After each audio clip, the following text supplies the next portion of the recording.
time for Are You Ready? Yeah. It's time for this day in rock and roll history. Vinnie's got his facts. And it's brought to you by Ernie Patty Collision Center. Oh, great. At South Kings Highway and 4823 South Potomac. Go ahead, Ben. I thought you said you were ready. Huh? You rang? Yes, I rang. On this day in 2007, New York billionaire Stephen A. Schwarzman celebrated his 60th birthday on Park Avenue. The evening climax with a half-hour performance by Rod Stewart, in which the performer was paid $1 million. You know, I've never used the words climax and Rod Stewart in the same sentence. Are you sure? Let me think. Buckets, gallons, stomach pump, mouthful. Oh, jeez. Nope, never climaxed. There's a first time for everything. Yeah, you're maturing, aren't you? Totally. Here's a joke. Oh, I shouldn't say another thing. On this day in 2002, American country singer and songwriter Waylon Jennings died in his sleep after a lengthy fight with diabetes. Once again, another tale of a whiskey-drenched cokehead being taken down by Reese's peanut butter cups.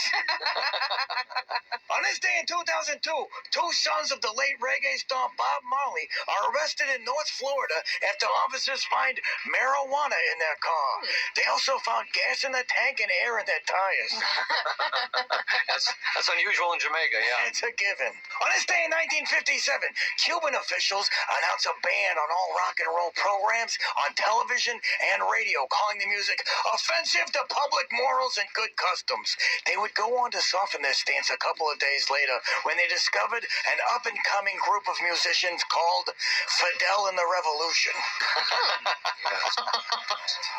On this day in 1974, David Bowie turned down an offer from the Gay Liberation Group to compose the world's first gay national anthem. No. He turned it down. Wait a minute. What's Under Pressure about? You know, when I go to the doctor and he says, you're going to feel a little pressure, in my mind I'm going, dun, dun, dun, dun, dun, dun, dun. On this day in 1967, the Monkees announced that from now on, they would be playing on their own recordings instead of using session musicians, putting people like Glenn Campbell out of a job. You know, up until about, a couple of years ago, you shouldn't bring it up to Glenn. But nowadays, you can tell him every hour on the hour, and it won't make a difference.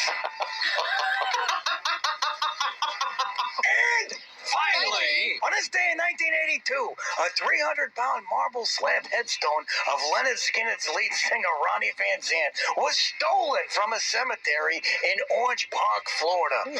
It was found 2 weeks later by the police in a dry riverbed. And to this day, it's the most work ever done by a Hoosier Skinner fan.